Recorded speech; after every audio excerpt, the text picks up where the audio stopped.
find that the Western governments,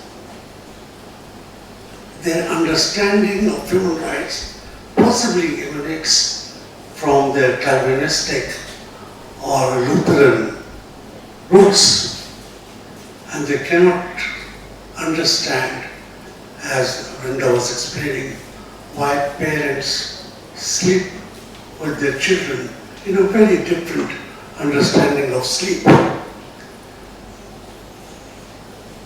I think several issues have arisen, and Vrinda has underlined them. And I thought more than the evil scientist and the good scientist and skepticism that Ashish has told you about, COVID has shown how religious fundamentalism, ideological fundamentalism, and scientific fundamentalism can at times work together to make life miserable, and at times is in a clash with each other to make life impossible, to try to make a choice. Who is right? Should I put on a mask? Should I get vaccinated? Should I pray to the Lord Jesus for mercy? You can't take a decision and COVID catches up with you. And in the grave, it matters no more. But here, there are technical issues which can be taken now, which can be resolved. A basic issue, Norway has a very healthy record in human rights. I go there, used to go there often enough to raise issues of freedom of faith. And Norway was the leading light of the struggle in Geneva, in Brussels, even in New York, the United Nations, on issues of the human rights of religious minorities. It fought, it voted, it canvassed. So I was nonplussed. It was difficult for me to understand. Why can't they understand a very simple thing, which was very simple to me as a South Indian in the court of Arthur, you would say.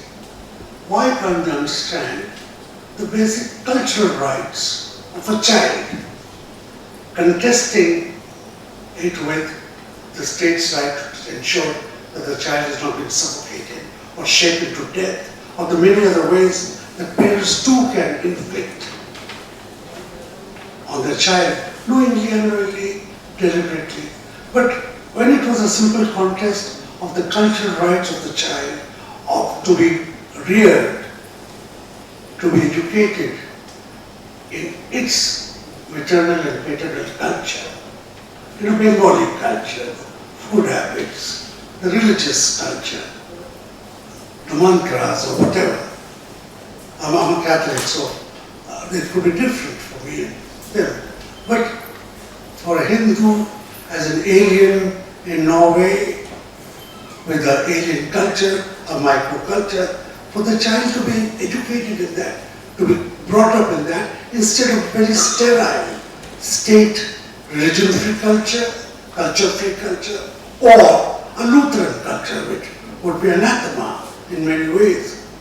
So that is something that interstate protocols can devise. And I think the MEA, Vrinda mentioned a foreign minister now dead, but the current foreign minister and others could take it up as a protocol.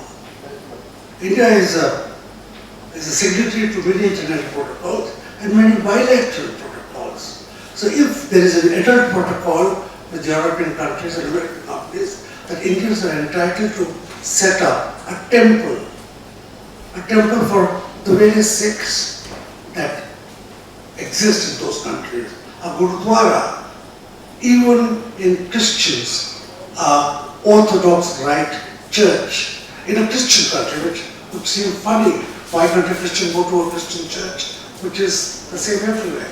But to have a Syro-Malabar church, or a Syro-Malankara church, or a Marthoma church in America, in Europe, in Brussels, and elsewhere. These protocols must ensure the cultural rights of the child, and therefore the right of the parents to ensure that the child, even when it's object or a subject of litigation because of the parental strife. The second thing is, and I must come back to India. India is not innocent, although we have praised a member of the Indian National Child Welfare Commission at the center and in the states. We see so many times how political, how unitarian in terms of its liturgy, in terms of ethos, the Indian National Commission for the Welfare of the Child, Protection of the Child Rights can be. It can be an instrument, or a punitive instrument against communities, against institutions.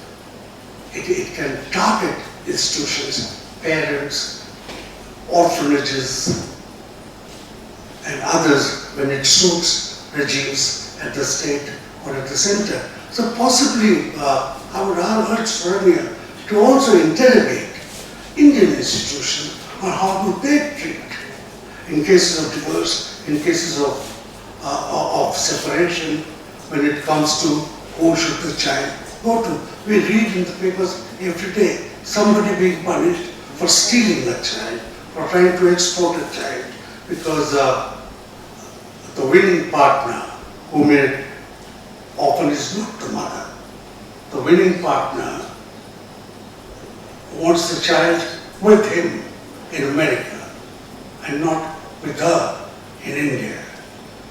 These are areas of great delicacy.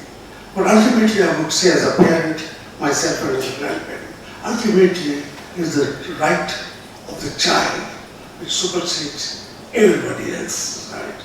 Grandparents will die, parents will lead their own lives and have other children. But the right of the child reigns supreme, and therefore, to that extent, and asserting her right to be the guardian and the decider of her children, I congratulate her. As everybody has said, it takes courage to prove to anybody that you're not mad. And that itself, she's lucky that it was in an urban situation. Elsewhere in another state, which I don't want to name, she would have been burnt alive as a witch. That she has escaped with a life, that she has escaped with a reason, that she has escaped with a reputation, and she has escaped her rights, as an assertion of rights as a mother. She is worthy of congratulations. I congratulate all of those who have assisted her in this assertion.